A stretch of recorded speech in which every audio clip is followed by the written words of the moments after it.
नमस्कार, मैं हूं प्रमिला दीक्षित। आप देख रहे हैं TV9 भारतवर्ष डिजिटल। जगत गुरु उवाच में आपका स्वागत है।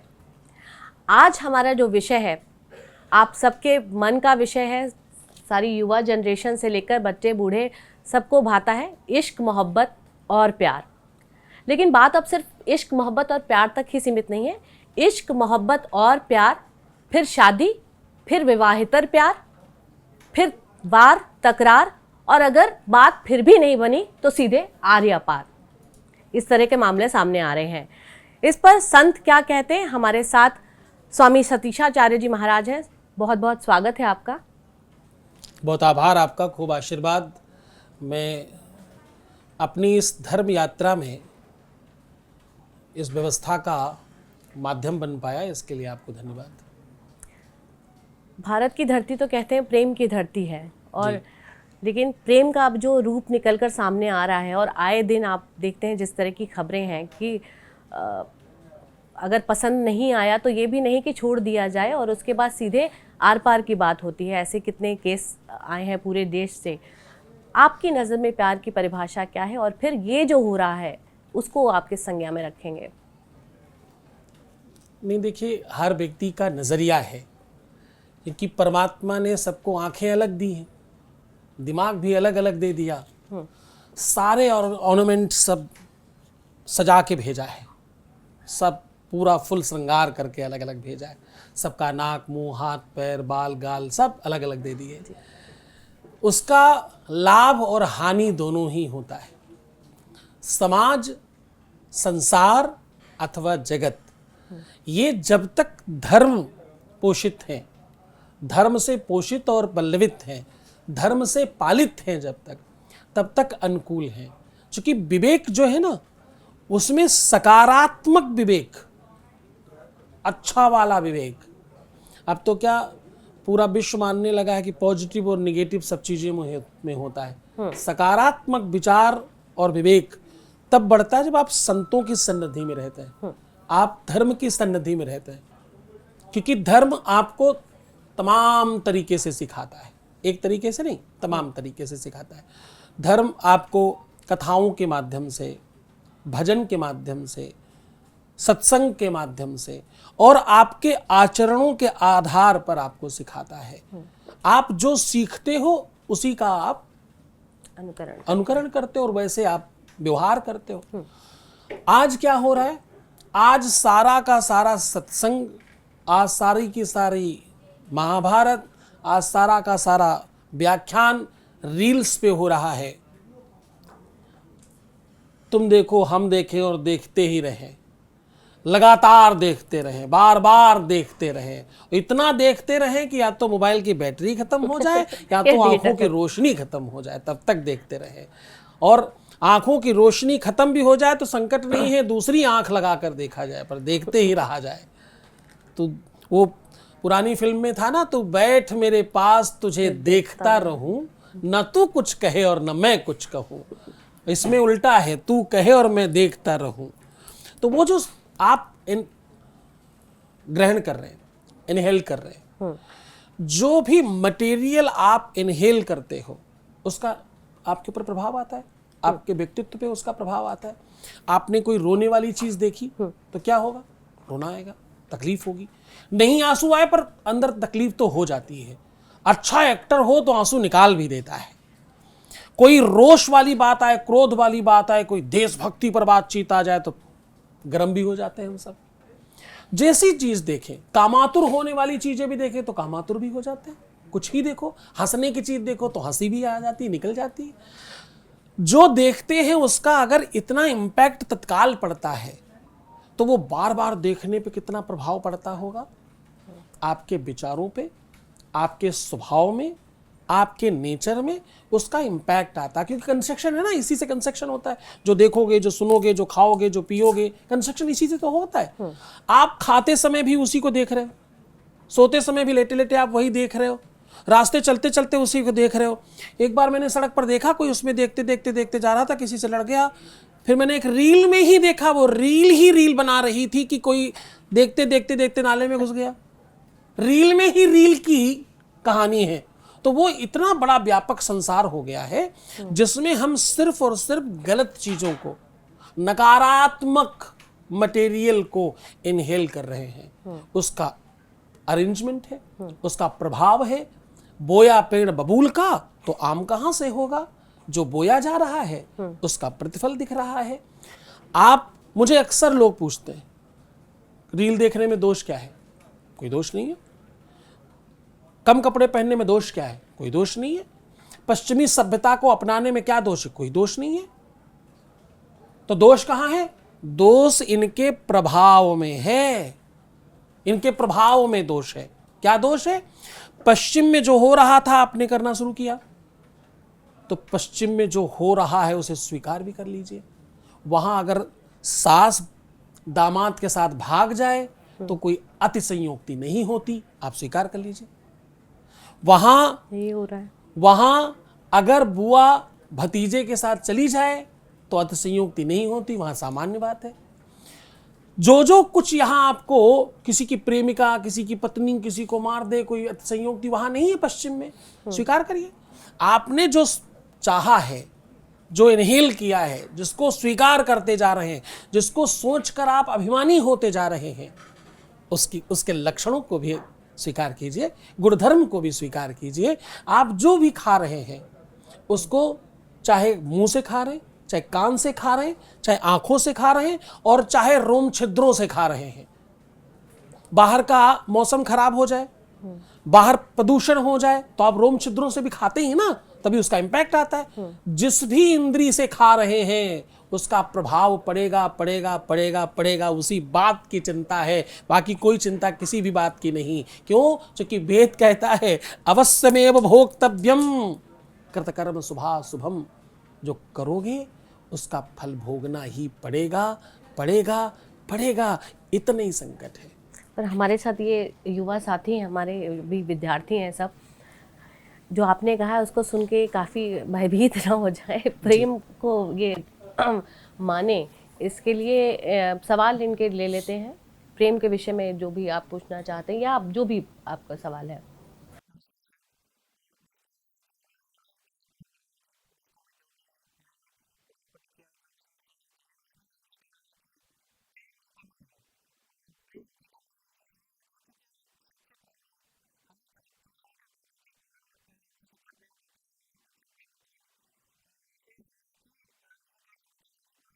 सच्चा प्रेमी है या सच्चे खुल के पूछ लो, कंफ्यूज मत हो।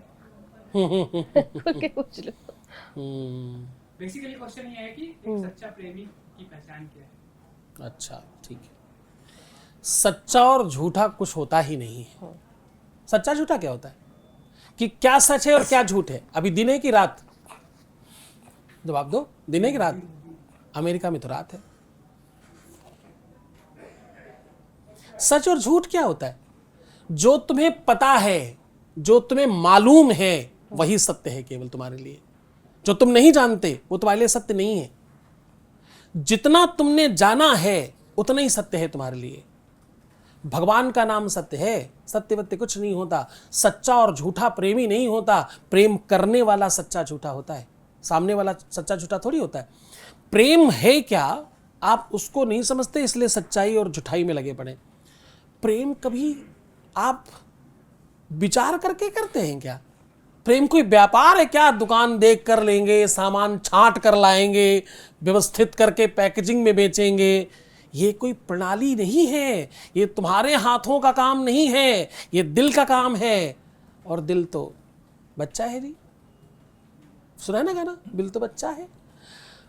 जहां आपका अधिकार नहीं है वहां अनाधिकृत चेष्टा करना ही झूठा प्यार है।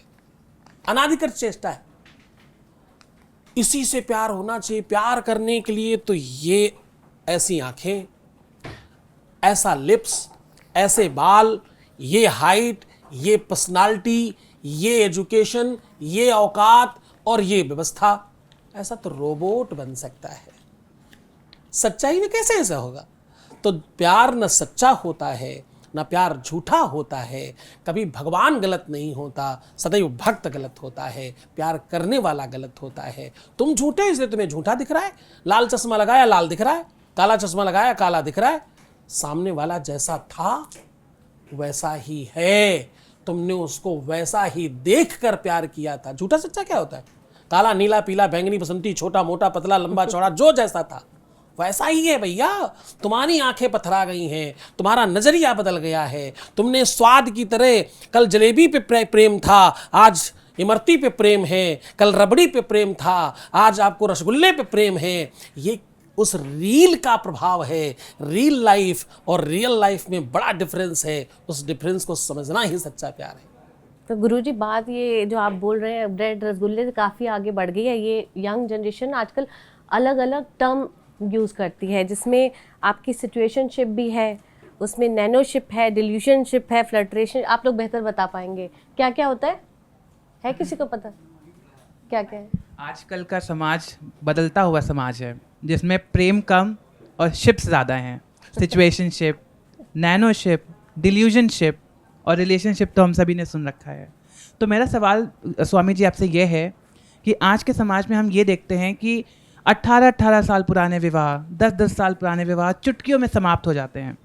बट हमने तो जूलियट, रोमियो एंड जूलियट से ये पढ़ा है कि प्रेम तो कभी ख़त्म नहीं होता, प्रेम का तो अंत नहीं होता। तो इस पे आपके क्या विचार हैं?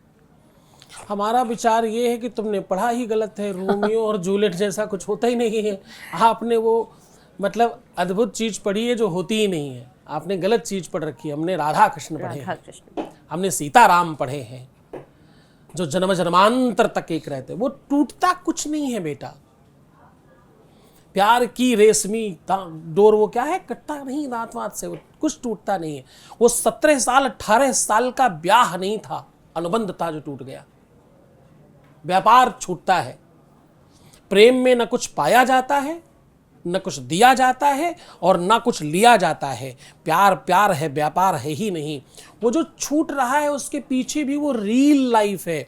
साउथ वाली फिल्म में देखा, एक हीरो जमीन पर उतरा और पैर रखा, पैर उसने यहाँ रखा और विलन के पास तक वो धरती कैसे हिलती हुई गई, वहाँ जाकर धड़ाम हुआ।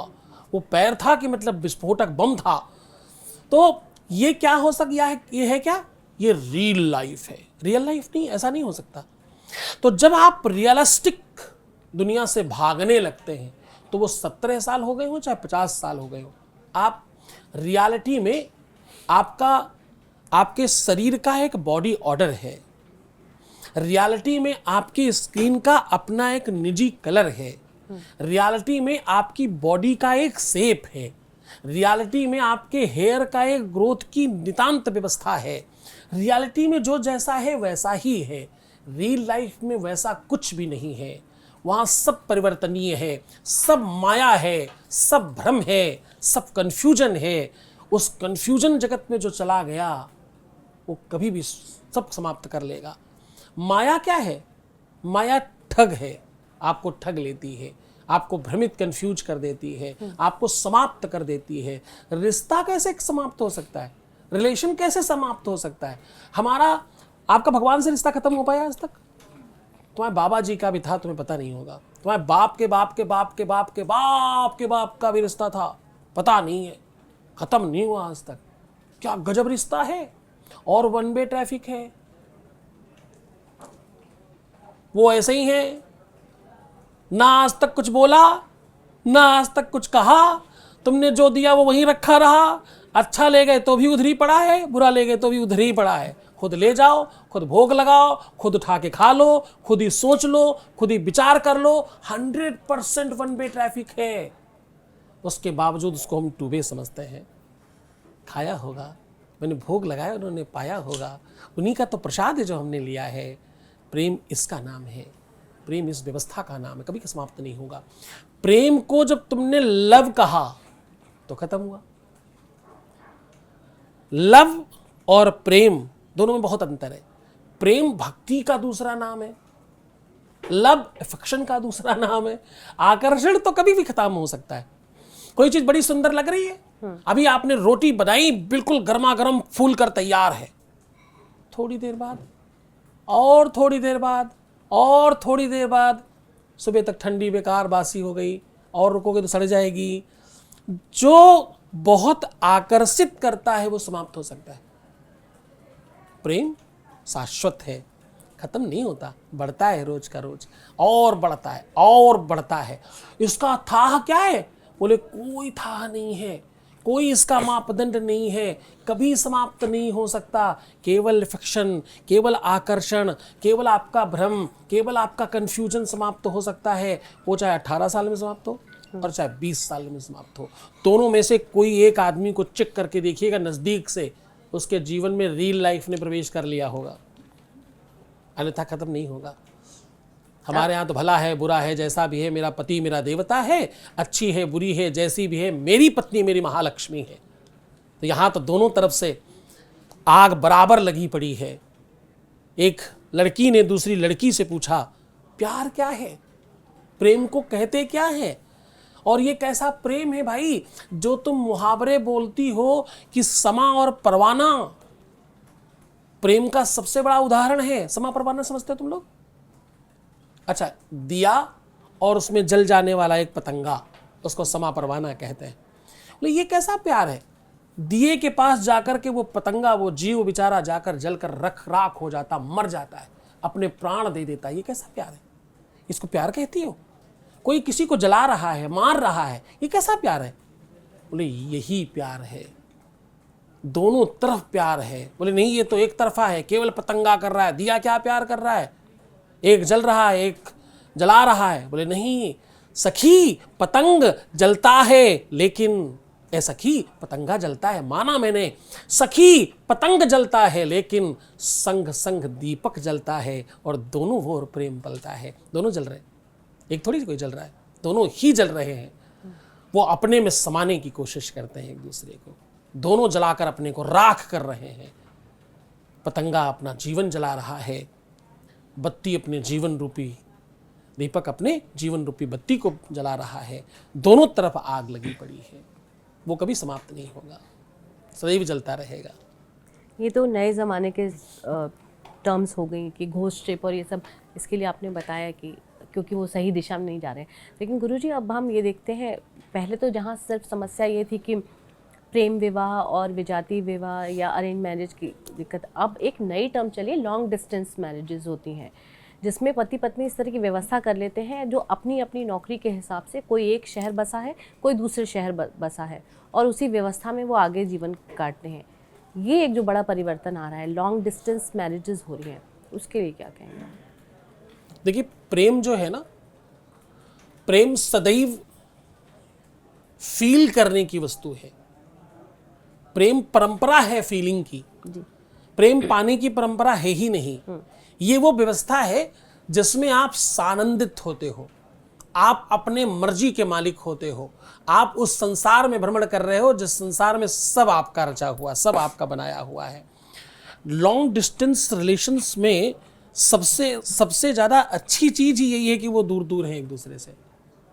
अगर ईमानदारी हो, नदी के दो किनारे कभी भी एक दूसरे से मिलते नहीं, लेकिन उसका आनंद यही है कि वो दोनों अपनी अपनी जगह में जब तक तटस्थ खड़े हैं तब तक वो जीवन रूपी नदी आराम से बह रही है, सानंद बह रही है। जिस दिन दोनों किनारे मिलने की कोशिश करते हैं उस दिन नदी में बाढ़ आ जाती है और वो जीवन रूपी नैया लड़खड़ाने लगती है, खराब हो जाती है। प्रेम दूर होना, उद्धव ने कृष्ण से यही प्रश्न किया कि तुम कैसे अच्छे इंसान हो, तुमको लोग भगवान कहते हैं, मैं तो तुम्हें कुछ भी नहीं समझ पा रहा हूँ। आप मेरे मित्र हो, सब बहुत अच्छा है, ये कैसी बात है, तुम मथुरा बैठे हो, वो ब्रज में बैठी हैं, कितनी दूरी है, उसके बावजूद तुम उनसे मिलने नहीं जाते, उन्हें अपने पास नहीं बुलाते, ये कैसा प्यार है। मैं उनको जाके समझाऊंगा कि देखो, कृष्ण जिनको तुम प्रेम करती हो उनको छोड़ो, उतनी आस्था भगवान में लगाओ, परमात्मा में लगाओ, ईश्वर में लगाओ, मैं समझाऊंगा। और ये कौन कह रहा है? ये वो कह रहा है कि जो दुनिया का सबसे बड़ा ज्ञानी का पुत्र है, भगवान बृहस्पति के पुत्र हैं। भगवान बृहस्पति कौन है? वो है देवताओं के गुरुजी, मतलब जिनका सबसे अच्छा विवेक होगा उनके भी गुरुजी हैं बृहस्पति जी, उनके पुत्र हैं उद्धव जी। वो समझाने गए कि मैं समझाने जा रहा हूं। वहां जब समझाने गए तो उन्होंने देखा कि गोपिकाएं एक भंवरे से बात कर रही हैं। वहाँ भरभर गीत लिखा गया, ये बड़ा लंबा चौड़ा प्रसंग है। उस भंवरे से क्या कह रही हैं, एक दूसरे से बात करते कहती ये देखो काला है, ये उसी के जैसा काला है, जैसा वो काला है वैसा ये काला है। वो तो यही तो समझाने आए थे कि वो भगवान है, वो परब्रह्म है, उनमें ध्यान लगाओ, वो जन्म जन्मांतर से कभी राम बने, कभी कृष्ण बने, कभी बावन बने, कभी बलि बनेगा। दुनिया भर की बातें समझाने तो आए थे। बलि को उन्होंने मोक्ष दिया, उन्होंने रावण को मोक्ष दिया, वो जन्म जन्मांतर के 24 अवतारी हैं, ये यही समझाने आए थे। और वही वो भंवरे से बात कर रही हैं, एक दूसरे से बातचीत करते हुए कह रही हैं कि सखी देखो देखो ये उनके जैसा है, बिल्कुल वैसा दिखता है। और दूसरी कहती उनके जैसा दिखता नहीं, उनके ही जैसा कपटी भी है। एक कली से दूसरी कली, दूसरी कली से तीसरी कली, चौथी कहती ये जन्म जन्मांतर का कपटी है। पहले इसने राम बन करके बलि को मार दिया, बाली की क्या गलती थी, बाली की का क्या अपराध था, छुप करके मार दिया उसको।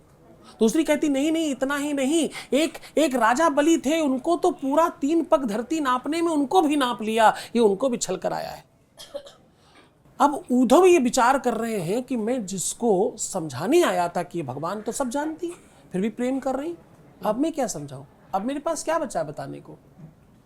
और अंत में वो कहती कि तुम तो उनके जैसे हो, उनको जाकर कहना मत, अपना पल्लू बिछा करके बिठाती कि यहाँ बैठो, तुम जमीन पर मत बैठना, तुम तो उनके जैसे, तुम तो मेरे बहुत प्रिय हो, तुम जैसे भी हो फिर भी तुम हमारे हो। प्रेम का वास्तविक अर्थ क्या है? जब आपको मिलना भी छोटा लगने लगे। मिलन बहुत सामान्य है, मिलन बहुत क्षणिक है, उसकी एक सीमा है, लेकिन प्रेम बहुत गहरा है, इसकी कोई सीमा नहीं। इस आनंद में आप जीवन पर्यंत, एक जीवन कम पड़ सकता है इस फीलिंग में। मिलन के लिए तो कितना ही आप समय, सब पर्याप्त है। आधा घंटा भी बहुत है मिलन के लिए। मिले, बातचीत किया, तुम कैसे, हम कैसे, तुम क्या खाए, हम क्या खाए, थोड़ी देर बाद समाप्त हो जाएंगी सारी बातें, कल भी यही पूछना पड़ेगा। लेकिन प्रेम में अनंत है, कोई अंत नहीं है इसमें, आप डूब सकते हैं, आप वर्षों तक इसमें रह सकते हैं। तो मुझे लगता है कि वो जो लॉन्ग डिस्टेंस रिलेशंस में दिक्कतें आ रही हैं, उसके पीछे बड़ा कारण ये है कि वो एक दूसरे के साथ बंधे नहीं हैं, ईमानदार नहीं है, एक दूसरे को समझ नहीं पाए। केवल विवाह तो कर लिया, ब्याह करना महत्वपूर्ण नहीं है, वो अपनी केवल शारीरिक आवश्यकताओं के वशीभूत होकर के भटक गए, इसलिए संकट आता है। वो आवश्यकताएं आपको लगती तब हैं, आप युवा बैठे इनको सबको पूछो, किसी भी चीज की आवश्यकता आपको लगती तब है जब आप अवकाश में होते हैं, जब आप फ्री होते हैं। आपको दिन भर काम हो, खाने की याद आती है, पता नहीं चलता कब दोपहर हो गई, कब शाम हो गई। किसी भी शारीरिक आवश्यकता की आपूर्ति की आवश्यकता तब लगती है जब आप फ्री होते हैं।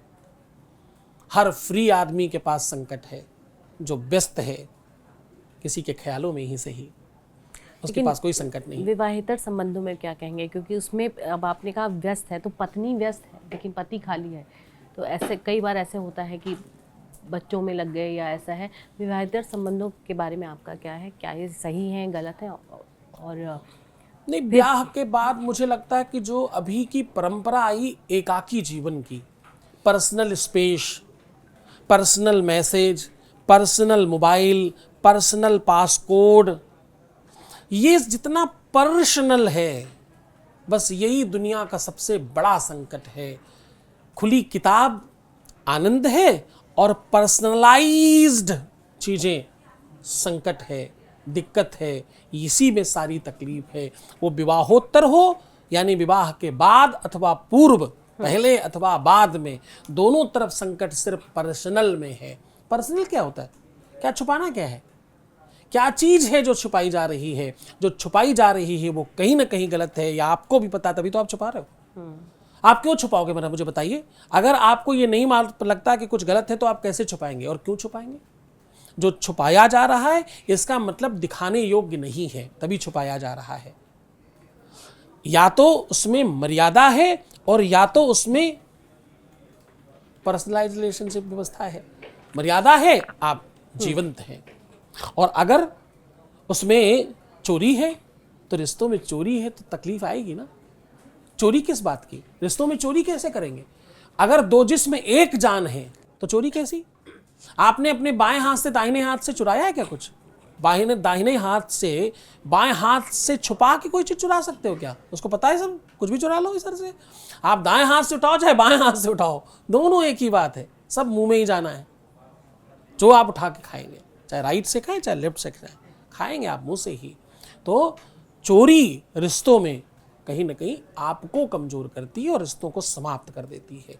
चोरी करना पहले दिन सुनिश्चित हो जाता कि ये महल गिरेगा, क्योंकि इसमें नींव नहीं भरी गई। नमस्कार गुरुजी, मेरा ये सवाल है कि आपने अभी कहा कि प्रेम अपने आप होता है, वो दिलों का मिलन होता है, उसे थोपा नहीं जाता। तो मैं ये सवाल पूछना चाहता हूँ आपसे कि आजकल बहुत प्रेमी प्रेमिका ऐसे भी हैं जो समाज के बंधन अपनी मर्यादाओं की वजह से बंधे हुए हैं, लेकिन एक दूसरे से काफ़ी प्रेम करते हैं, परंतु वो अपना प्रेम उसकी मर्यादा सामाजिक बंधनों की वजह से जाहिर नहीं कर पाते। या तो इस पे आपका क्या कहना है? प्रेम बहुत नितांत अपनी चीज है। समाज में जाहिर करने की भावना प्रेम को दूषित करती है। ये बिल्कुल वैसा है जैसे बहुत सारे दूध में थोड़ा सा नींबू डाल देना। आप किस किस को ये बताते घूमते हो कि आपके पास कितने पैसे रखे हैं? आप किस किस को ये बताते घूमते हो कि आपके पास ज्वेलरी कितनी रखी है? आप किस किस को ये बताते घूमते हैं कि आपने अपने फ्यूचर के लिए कहाँ कहाँ क्या क्या सेफ रखा है, क्या क्या आपने छुपा के रखा हुआ है, कितने पैसे आपने किसी को नहीं बताए, वो किस किस को आप बताएंगे? कुछ चीज़ें आपके अपने लिए होती हैं। गुरुजी शायद वो उसकी परिणति प्रेम विवाह में ना हो, उसके लिए शायद पूछना चाह रहे हैं। मैं वहीं आ रहा हूँ। हाँ। मुझे वो बात समझ आई कि आप जिस चीज को अपने लिए रखे हैं उसको दूसरे के लिए क्यों रखना है? ब्याह पता क्या है? ब्याह सामाजिक मान्यता मात्र है। आग के चारों तरफ घूम लेना ब्याह है क्या?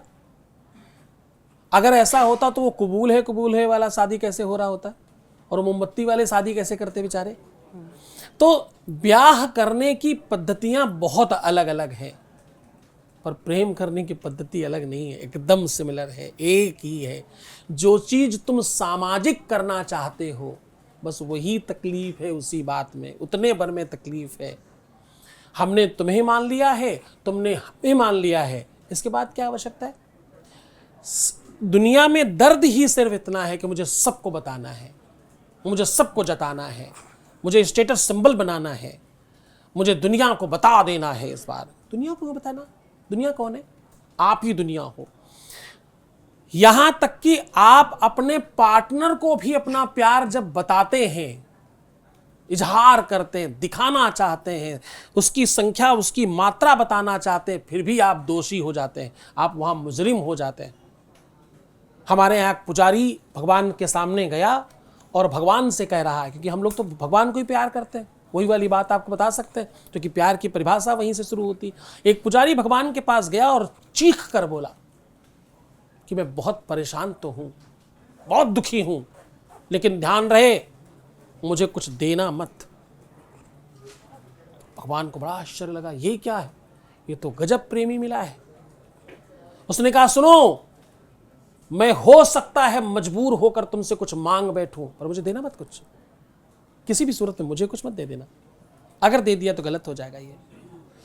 उसने भगवान की तरफ आंखों में आंखें डालकर कहा, बोले, गर्म कभी मांगू तुझे तो हरगिज न देना कुछ मुझे, वरना आशिक नहीं मजदूर कहलाऊंगा मैं। मैंने तुम्हारे लिए कुछ किया, तुमने बदले में मुझे कुछ दे दिया, ये तो मजदूरी हो गई, ये प्यार कहाँ रहा? हमने दुकानदार को 10 रुपए दिए, दुकानदार ने 10 रुपए की हमें सामग्री प्रदान कर दी, इसमें क्या प्यार है? ये विशुद्ध व्यापार है। लेना देना, दिखाना, प्रदर्शन करना, सामाजिक करना, सार्वजनिक करना, मम्मी को पता हो, प्यारा पापा को पता हो, भाई को बताओ, इनको बताओ, उनको क्यों नहीं बताया, इसको क्यों नहीं दिखाया, उसको क्यों नहीं पता, इसको मेरे रिलेशन के बारे में क्यों नहीं पता, ये जितनी भी चीजें हैं ये सब तुम्हारे प्यार में व्यापार की आसक्ति का दर्शन है, ये प्यार नहीं है। तो आप प्रेम विवाह के अनुमति नहीं दे रहे हैं? पक्ष में हूं मैं, पक्ष में है। प्रेम में ब्याह की जरूरत नहीं पड़ती, ये कह रहा हूं। ब्याह क्या होता है? What is the meaning of ब्याह? ब्याह क्या है? केवल लड़कियों के लिए वो सिंदूर लगा लेना ब्याह है क्या? हमने भगवान को, आपने हमारा टीका देखा कहाँ तक जाता है? जी। हमारा टीका कहाँ तक जाता है? जहाँ आप मांग भरती वहाँ तक। क्यों? हमने मान लिया कि हमने भगवान से ब्याह कर रखा है, वो माने ना माने उनकी मर्जी, उनसे कौन पूछता है?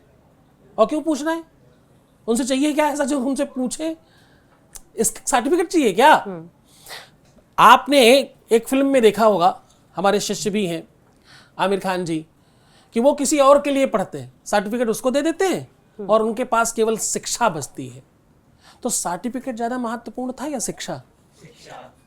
तो तुम्हें सर्टिफिकेट क्यों चाहिए किसी भी चीज का? कि दुनिया जाने, जवाहर जाने, परिवार जाने, उससे कुछ नहीं होता। ये सब आपको कमजोर करने की चीजें हैं। आपने निष्ठा से सच्चा प्रेम किया है। प्रेम सदैव देने की चीज है।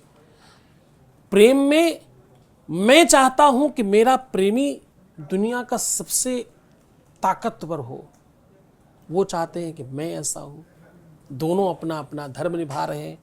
एक और पुराना सॉन्ग गाकर आपकी बात खत्म कर रहा हूं।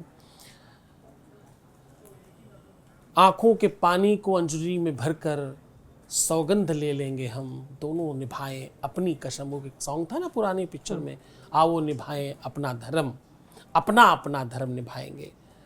ये सौगंध है इस बात की प्यार में कि कुछ मांगेंगे नहीं, कुछ कहेंगे नहीं, कुछ लेंगे नहीं, कुछ देंगे नहीं। ये सब थोड़ी, इसके लिए थोड़ी प्यार किया है। प्यार तो इसलिए किया है कि आपको श्रेष्ठ बनाना है। दोनों ही ये सोच रहे हैं, दोनों ही ये विचार कर रहे हैं, तभी तो प्रेम है। नमस्कार गुरुजी, मेरा नाम प्रांजल श्रीवास्तव है। मैं दिल्ली स्कूल ऑफ जर्नलिज्म का छात्र हूँ। मेरा आपसे ये प्रश्न है कि हमने तो राधा कृष्ण, राम सीता जैसा प्रेम देखा है। जब कृष्ण सिर्फ राधा के लिए बांसुरी बजाते थे, जब राधा नहीं रही तो अपनी बांसुरी तोड़ के फेंक दी। तो और आजकल की युवा पीढ़ी आज इसके साथ, कल किसी और के साथ, और थोड़ा और आगे बढ़े तो विवाह होते ही एक दूसरे को मारने के आतुर रहते हैं, छोड़ के भागने के आतुर रहते हैं। इस पे आपका क्या कहना है? देखो, शरीर जो है वो एक मशीन है। शरीर में परमात्मा ने अलग अलग पुर्जे लगा करके एक मशीन बनाई है।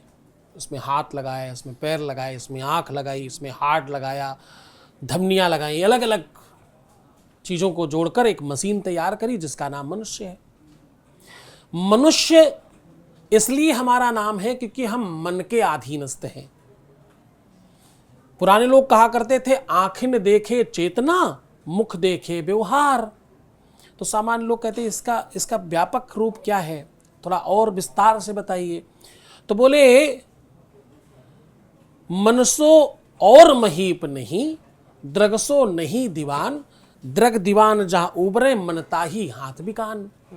बोले, मन जैसा राजा और आंखों जैसा दीवाना कोई नहीं है। आपको अलग अलग तरीके के नशे हैं। किसी को पढ़ने का नशा है, किसी को कुछ बनने का नशा है, किसी को कुछ करने का नशा है, किसी को व्यसनों का नशा है, किसी को बहुत सारे लोगों को देखने का नशा है। प्यार किसी नशे का नाम नहीं है। प्रेम वो पूजा है, वो साधना है। प्यार लोग नहीं जानते। मैं इसीलिए तो कहता हूँ 50 सालों से फिल्मों में गलत तरीके से प्यार को दर्शाया गया, प्यार को वैसा ही बताया गया, तो हमने मान लिया झूठ को 1000 बार सुनने के बाद यही सच है। प्रेम की असली परिभाषा नहीं पता, वो प्यार नहीं है। उसको प्यार कह के भी आप प्यार का अनादर कर रहे हैं। उसको प्यार कैसे कह सकते हो आप भोजन को प्यार कह सकते हो क्या? 10 जगह कोई भोजन कर रहा है। आप वस्त्र बदलने को प्यार कह सकते हो क्या? आप 10 जगह भ्रमण करने को आप प्रेम कह सकते हो क्या? प्रेम किसी को भी नहीं कहा जा सकता। भगवान कण कण में व्याप्त है, पर हर कण भगवान है क्या? भगवान कण कण में व्याप्त है, पर हर कण भगवान है क्या? तो चलेंगे कैसे? काम कैसे करेंगे? सवेरे उठ करके सोच के लिए कैसे जाएंगे? हर कण कण में भगवान मर जाएंगे। प्रेम डेफिनेटली इसी तरह से होता है, लेकिन इस तरह नहीं होता। मैं क्या कह रहा हूं? प्रेम इसी तरह के से दिखता है, प्यार इस तरह का नहीं होता। इसका मतलब क्या हुआ? इसका दूसरा फिर उदाहरण कि बिल्ली अपने बच्चे को दांत से पकड़ती है, पर दांत से नहीं पकड़ती। एक वो दांत से पकड़ते हो काट के खाने के लिए, और एक दांत से वो पकड़ते हो कि बस केवल पकड़ लेना है। आप कभी भी हाथ दोनों फ्री ना हो तो आप दांत से कुछ चीज़ पकड़ लेते ना, पर वो काटने के लिए नहीं, रोकने के लिए है। तो साहब, परिभाषाएं, शब्द कभी कभी किसी किसी चीज़ के आगे छोटे पड़ सकते हैं। प्यार वो व्यवस्था है जिसके आगे शब्द बहुत छोटे हैं। प्यार को कोई परिभाषित नहीं कर पाया आज तक। प्यार के लिए गीता लिखी गई, कुरान लिखे गए, बड़े बड़े पुराण लिखे गए, वेद लिखे गए, सब प्यार में ही है, सब प्रेम में है। इस दुनिया में अगर कुछ है चराचर जगत में तो सिर्फ प्यार है। प्रेम में पत्थरों में भी पानी निकलने लगा, प्रेम में पत्थरों ने भी वनस्पतियाँ उगा दी। प्यार बहुत बड़ी चीज़ है। आप किसी पत्थर पर थोड़ी मिट्टी डाल दीजिए, उस पत्थर से लग करके पेड़ उग जाएगा।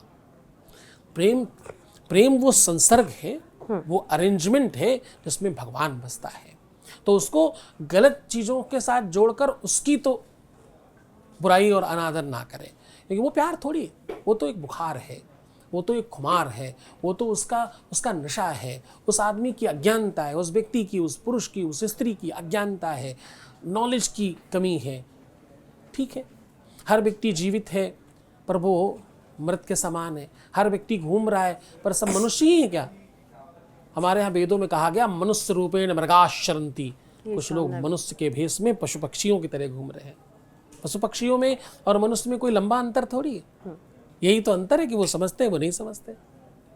बहुत बहुत धन्यवाद गुरुजी। और मुझे उम्मीद है कि प्रेम को जिस तरह आपने परिभाषित किया है और जो इस दुनिया में वाकई शाश्वत सत्य के तौर पर जाना चाहता है, अब प्रेम की अपनी अपनी परिभाषाएं, आप अपने हिसाब से किस तरह परिभाषित करते हैं, प्रेम में कितना गहरा जाकर देखते हैं या सिर्फ सतह पर ही विचरण करते हैं, ये आप पर निर्भर करता है। जगत गुरु उवाच में फ़िलहाल इतना ही। किसी और समस्या के साथ, किसी और प्रश्न के साथ फिर हाजिर होंगे, फिर मुलाकात होगी। नमस्कार, धन्यवाद।